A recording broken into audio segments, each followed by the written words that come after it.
Good evening, folks. It's 6 p.m. And if it's 6 p.m. on a Wednesday, you know it's time for Off the Record, the Real Talk podcast with me. I'm your host, Allie Braswell, coming live from Orlando from the new studio. I know we've been away for a few weeks from off the air, from not having a normal Wednesday drop, but I'm here to tell you that we've been doing some crazy things, some new things to try to spice up the show. So I'm actually sitting here live on a studio now. Whereas before I was greeting you from my home in my home office. But as we're moving forward and looking forward to bring our sponsors on board, we wanted to be able to be in a position to take advantage of that. So I'm coming to you live from Cap Village here at the Fashion Square Mall in Orlando, which is the home of the new studio for Off the Record, the Real Talk podcast. I want to give a good shout out to Cap Village, to Gannett Roberts, and that incredible team that's helping me produce this show, and being able to now bring in new pieces to the background, to the effort, to make sure that we're communicating in an incredible way. When we started Off the Record, the Real Talk podcast in June, the whole focus is to bring leadership nuggets, things and conversations that you may not have access to. We want to bring them to you unfiltered, unscripted, and unapologetically real, so that you can walk away with the nuggets that, had you been in the room after the board meeting, you might have gained that insight that you needed to be able to move to the next level. Or if you could sit down and talk with a leader of leaders, what would they share? What would they give you in that conversation that would help propel you forward? I'm so excited about my guest that's kicking off this new series that I call Voices of Leadership. Voices of Leadership is all about an intentional and an authentic reflections of conversations that help people understand how to be authentic leaders, learn how to trust their inner voice, and then especially during moments of decision, transition, and particularly when they're serving. So I couldn't think of a better person to kick this show off with than my sister, but I want you to tell you that I am so excited to bring on the show right now, Brigadier General retired, Daphne Davis. Hey, Ollie, it's so good to be here. Thank you for having me. I'm humbled to be back and to be the first on this series that you're starting out here. So excited to have you here. You're going to tell us all about Apply Love LLC. But I want to go back and just go back to a memory of when Okay. we were standing there at USAREC, and we knew that there was something special between this brother and this sister in this room of people, that we were like, oh, we're going to get together and do some crazy stuff. Absolutely, absolutely. I think those are the important connections that you make. And when you talk about getting together and first meeting at USAREC, that is the United States Army Recruiting Command in Fort Knox, Kentucky. And that was in a former life, because I am now Brigadier General retired Daphne Davis, and have transitioned and moved on to, I would just simply say, what God has designed next for me, and that is Apply Love. Please tell us about Apply Love and all the great things you're doing, and then we'll get on into our conversation. Absolutely. So, and Apply Love was born out of a concept, really, that love, in and of itself, as a concept and an action, can be applied to any facet of life. Love, as an acronym, can be applied to any facet of life. And so I take that acronym, and as I go out and have these leadership discussions or mentorship discussions, primarily with young women, but ultimately just with any young leader out there, I talk to them about learning how to leverage your resources, take ownership of your decisions, and V, be vivacious in spirit, and always keep your eye on the prize. And so that's really the foundation of Applied Love. Well, you know what? It's going to sound a little corny, folks, but the gray hair is real. Turned 64 yesterday. I love that, because that is exactly what we're talking about when I talk about being unapologetic and being real. I love the vivacious piece of that too, because we have to be intentional with leadership. And that's what we're going to do. Is we're going to take a step back. We're going to walk through your years. If you'll give them a little bit more background of how many years you served, how did you become a brigadier general in the United States Army? Oh, have mercy. We don't have long enough for that. So I became a brigadier general in the United States Army because God said that's what he wanted me to do. So after 34 and a half years in the Army, um, this is where I am. And ultimately, when I began my journey in the Army, I had said I will never be in the Army. And look at what God did after 34 and a half years. So, you know what? We're talking about an inner voice right there. So, how did you begin in your formative experiences? How did that inner voice help you hear and trust your inner voice? I will tell you, in the beginning, as well as quite honestly today, it's quite scary at first. It's scary to take that first step, but I do recall my inner voice telling me, trust God. And then I sat down, I prayed, I meditated on that thing, and God said, keep it real. My conversations with God are real. That's what your podcast is about, real talk. And God said, quote, I got you.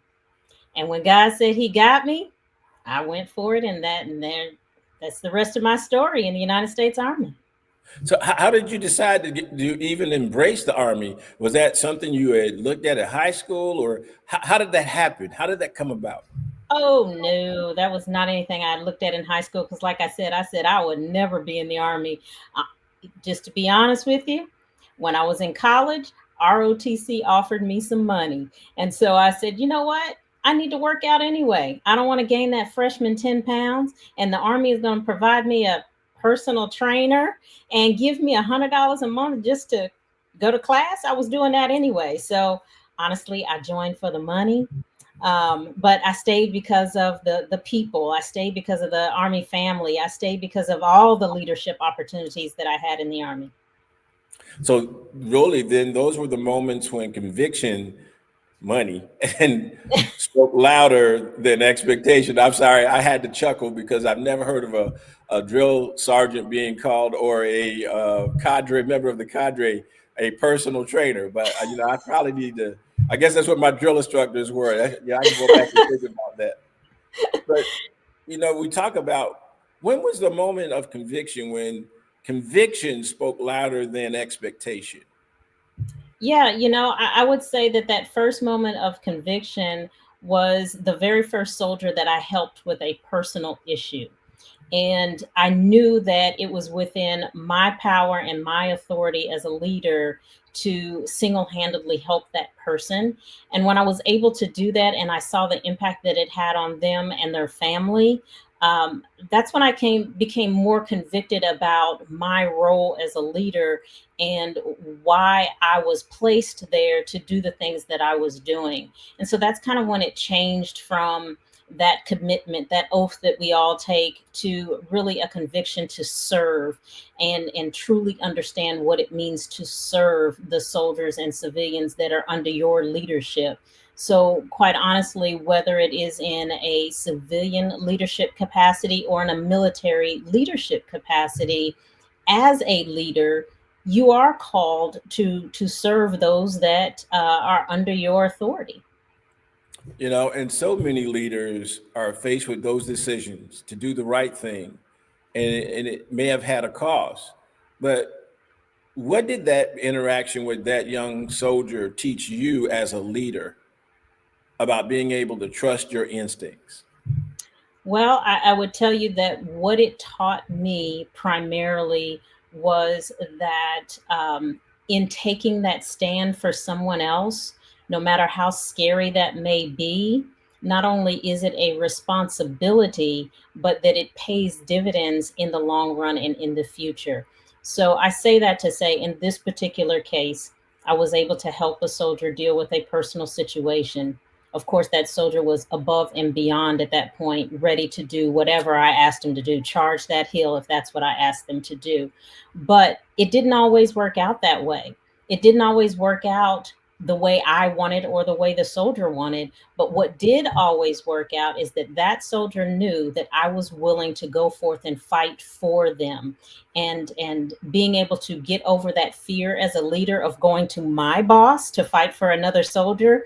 That was huge. That was a big teaching point for me as a leader, that it's more important to always do the right thing than it is to protect self. Wow, and see, that's the cost, right? You were Absolutely. you were willing to put some skin in the game by using your credibility and your rank to be able to help someone navigate. And I'm here to tell you, I'm sure that soldier had a different point of view than many others would have, even in corporate America, when your leadership steps up and says, you know what, I see something in you and I'm going to help.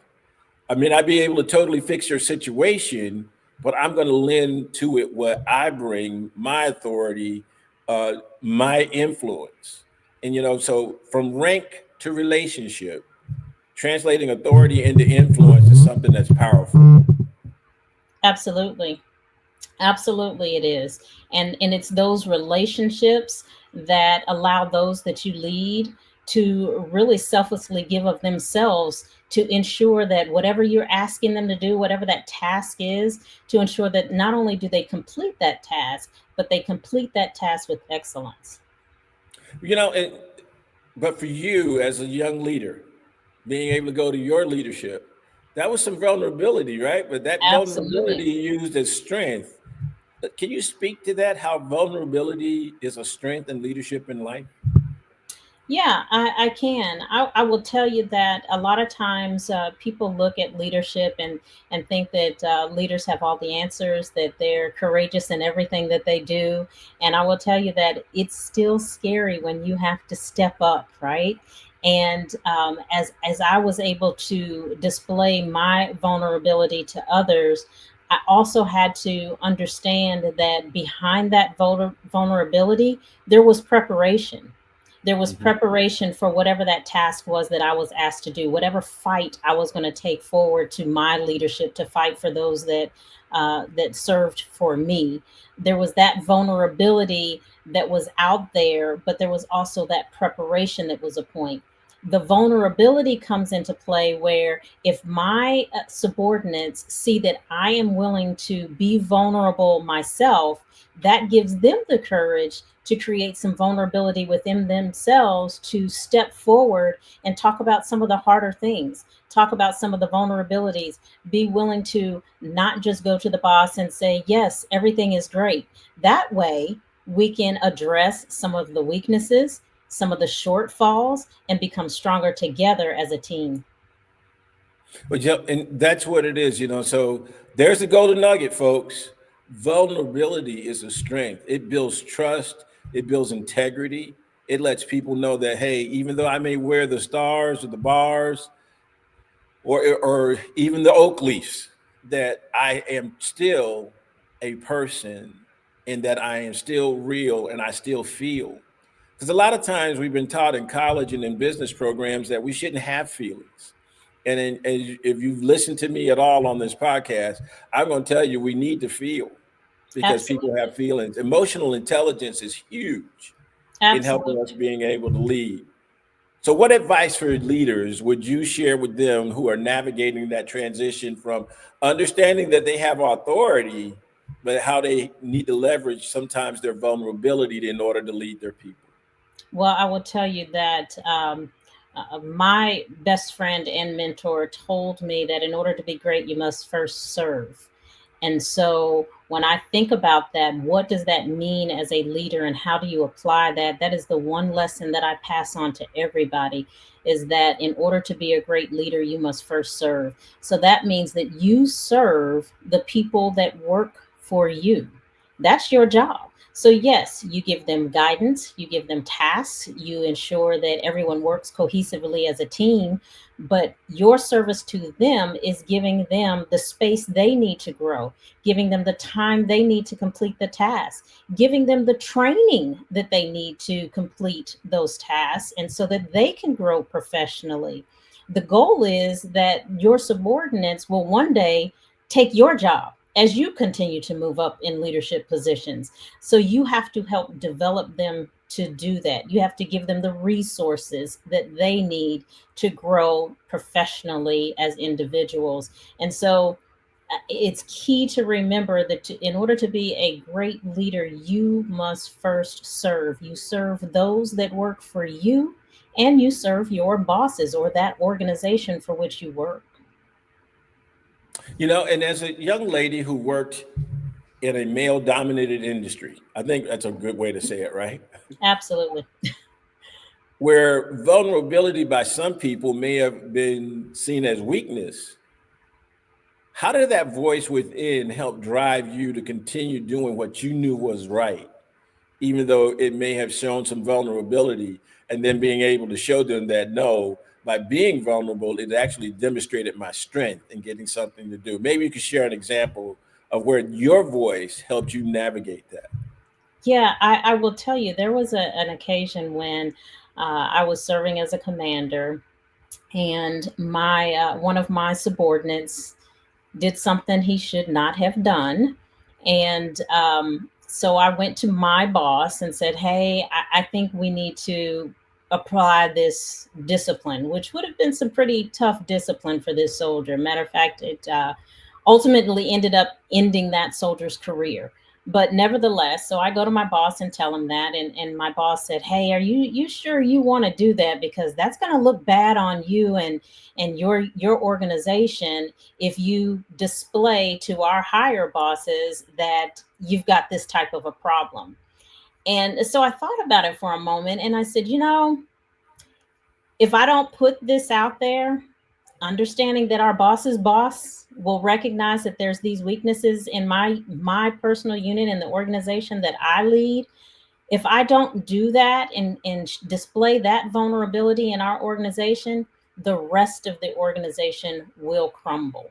And so I did. I went against my immediate boss and said, yes, I do want to go forward with this.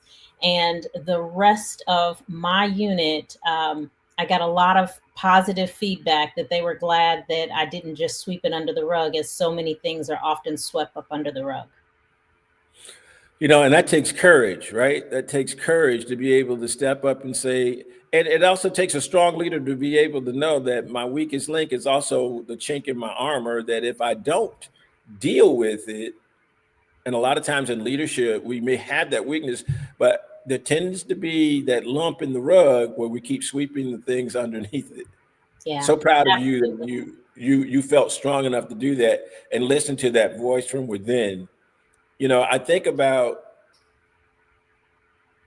the people listening to this podcast. They're going to get 25 minutes of leadership gold. They might not even know that it's leadership gold when they first tune in, but over a 34 total years, how long was it? 34 years or more? 34 and a half. You got to get that half in there. So over 34 and a half years as a general officer, culminating as a general officer, what would you share to young women who are stepping into leadership roles that may challenge them, that may cause them to have to look at where their strengths and their weaknesses are, but have to rely on that voice from within that says, I can't?